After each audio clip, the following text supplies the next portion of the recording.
Prism क्या होता है तो पता है सबको, यही बताएं फिर से? हाँ,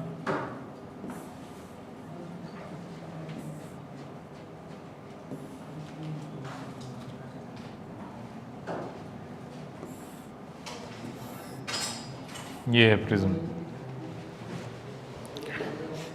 ये वाली जो सरफेस होती है, एक जो इधर है और दूसरा उधर जो दिख नहीं रही है आपको, ये रिफ्रैक्टिंग सरफेसेस कहलाती हैं।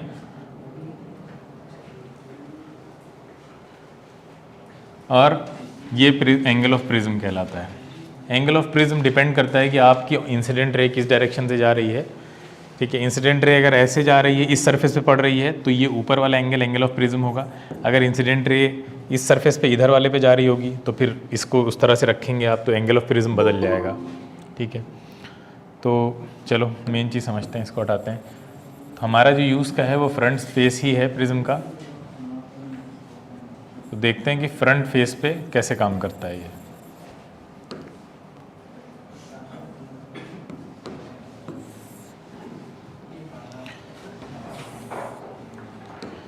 ये लाइट रे इंसिडेंट हुई, फिर हमने क्या किया, यहाँ से नॉर्मल बना दिया।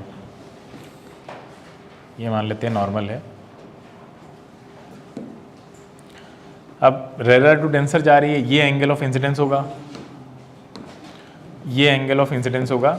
रेयर टू डेंसर जा रही है तो टूवर्ड्स द नॉर्मल बेंड करेगी। ठीक है, तो टूवर्ड्स द नॉर्मल क्या है, ओरिजिनल रे ये जा रही थी, ऐसे जाना चाहती थी। ठीक है, ओरिजिनली रे आपकी कुछ इस तरह से जाना चाहती थी, ये ऐसे। ठीक है, ये बेंडिंग होगी टूवर्ड्स द नॉर्मल, ये मान लेते हैं कुछ इस तरह से बेंड हो गई। ये हो जाएगा आपका एंगल ऑफ रिफ्रैक्शन। ठीक है, अब इस सरफेस पे गई है तो फिर वहाँ से बाहर निकलेगी, तो उसके लिए हम यहाँ पे भी नॉर्मल बना लेते हैं। इसका कलर अपने आप सेलेक्टेड है क्या?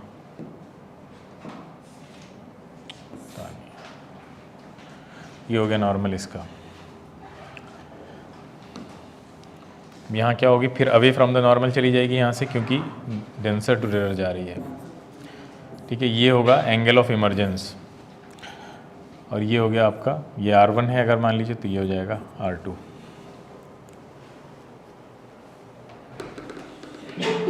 डेरिवेशन फिर से कराने की ज़रूरत है जो उस दिन कराया था? नहीं। अच्छा, तो मेन जो फॉर्मूले हमें याद रखने थे उस दिन जो बताए थे, एक था A = R1 + R2। ठीक है, डेरिवेशन के लिए आप वो देख लीजिए दोबारा रिकॉर्डिंग। डेरिवेशन आएगा नहीं आपके यहाँ, लेकिन वो 12th में कराया जाएगा आपको, या 12th में काम आएगा, ये कह सकते हैं। हमने तो क्वेश्चन भी कराए थे आपको उस दिन उसके ऊपर, और दिए भी थे 2 क्वेश्चन घर के लिए, कर लिए। और दूसरा फॉर्मूला इम्पॉर्टेंट था ये I + E वाला। ये 2 फॉर्मूले हैं, इन पे बेस्ड हमने 2 क्वेश्चन दिए थे आपको, 3, एक कराया था और 2 दिए थे आपको। ठीक है, बता देंगे। अब देखिए ध्यान से एक चीज़,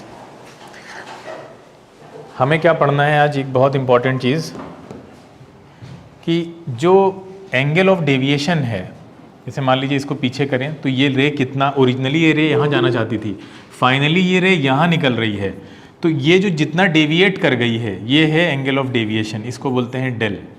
ठीक है, एंगल ऑफ डेविएशन। अब ये एंगल ऑफ डेविएशन किन किन फैक्टर्स पे डिपेंड करता है वो पढ़ना है हमको। ठीक है, तो हेडिंग बनाइए, factors affecting angle of deviation.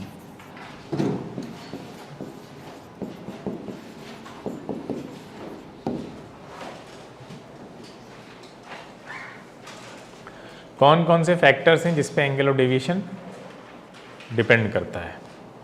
ठीक है, देखिए सबसे पहला, सबसे ज़्यादा इम्पोर्टेंट,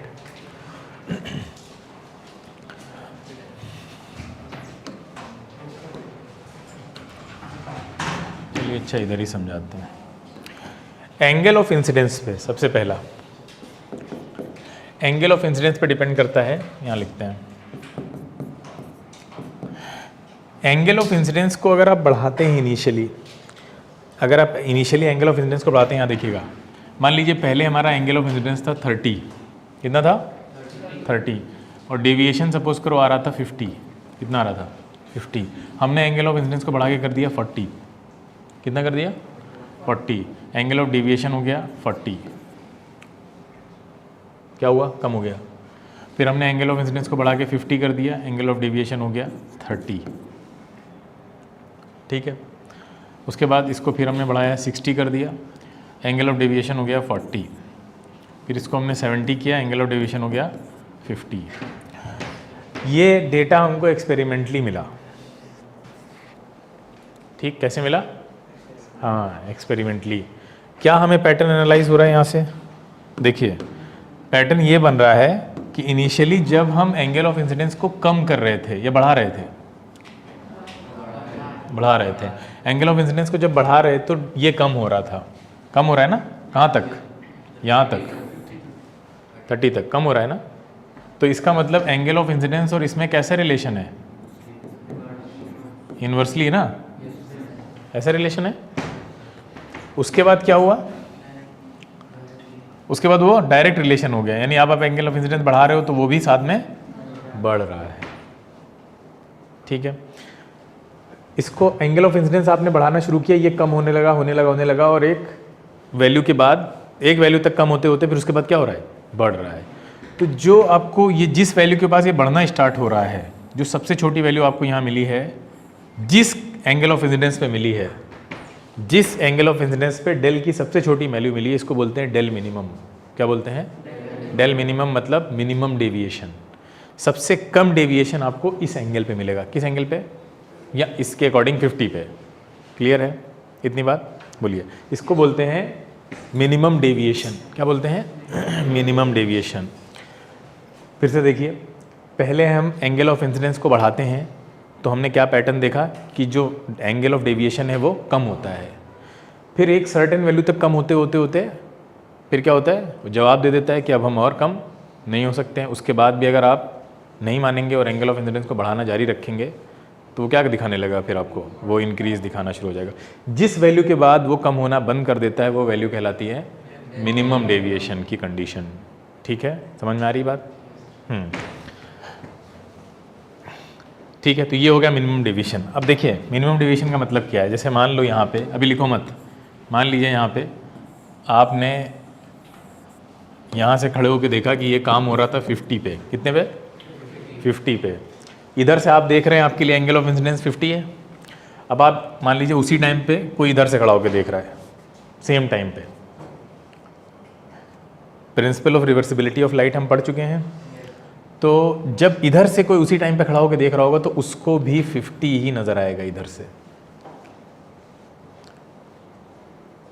उसी एंगल पे उसको भी ये मिनिमम डेविएशन उसी एंगल पे नजर आएगा। इसका मतलब ये हुआ कि जब मिनिमम डेविएशन का केस होगा तो आई और ई क्या हो जाएंगे, बराबर हो जाएंगे।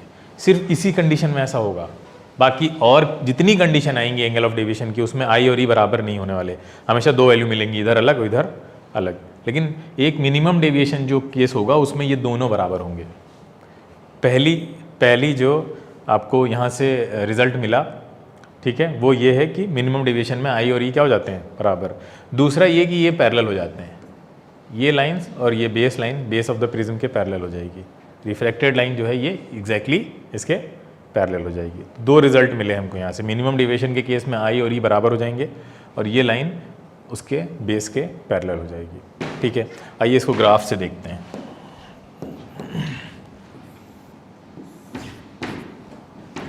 ये ग्राफ कंप्यूटराइज्ड है, ठीक है। यहाँ पे हमने क्या लिया है, यहाँ पे डेल है इस पे, और ये डिपेंड कर रहा है एंगल ऑफ इंसिडेंस पे, तो हमने वो एक्स एक्सिस पे लिया है। हमने क्या बताया था, इनिशियली मान लो डेल की कुछ वैल्यू रही होगी, मान लेते हैं 50 रही थी। अब फिर हमने क्या किया, एंगल ऑफ इंसिडेंस बढ़ाने का मतलब ये कि अगर आप राइट साइड चलोगे तो एंगल ऑफ इंसिडेंस बढ़ेगा, अगर आप ऊपर चलोगे तो क्या बढ़ेगा, डेल बढ़ेगा, अगर आप नीचे आओगे तो डेल कम होगा, अगर आप इधर आओगे लेफ्ट साइड में तो आई कम होगा। ये समझो, ग्राफ समझना, पढ़ना।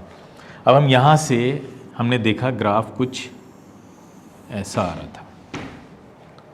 अब इस ग्राफ को समझना है, ये कंप्यूटराइज्ड ग्राफ है, बनाया नहीं हमने, ये बना बनाया है, मार्केट में मिलता है बना बनाया, ठीक है।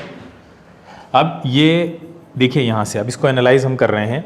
आप देखिए ये वाली डिस्टेंस राइट वाली बढ़ रही है ना लगातार, देखो बढ़ रही है एक पर्टिकुलर वैल्यू तक, देखो ये लाइट वाली लाइन बढ़ती जा रही है, इसका मतलब एंगल ऑफ इंसिडेंस बढ़ रहा है। अच्छा, बढ़ते जा रही है कब, जब आप नीचे आ रहे हो तब बढ़ रही है ना, इसका मतलब क्या कम हो रहा है, एंगल ऑफ डेविएशन कम हो रहा है। ठीक है, एक पर्टिकुलर वैल्यू तक आते आते कम होता रहता है, उसके बाद आप देख रहे हैं फिर से ये क्या हो रहा है, बढ़ना शुरू हो गया। यहाँ से देखिए, अब यहाँ से लाइंस तो बढ़ रही हैं एंगल ऑफ इंसिडेंस की वजह से। अरे यार लाइंस तो बढ़ेगी ना, इस वाले केस में देख लो, ये देखो यहाँ पे भी कोई भी पॉइंट, ये मान लीजिए आप, ये पॉइंट्स थे A B C D E, फिर ये F है, G है, H है, तो इन सब में एंगल ऑफ इंसिडेंस तो बढ़ रहा है अभी भी, लेकिन क्या हो रहा है कि अब ये ऊपर की तरफ जा रही है लाइन, देखो ऊपर जा रही है ना, इसका मतलब डेविएशन बढ़ रहा है।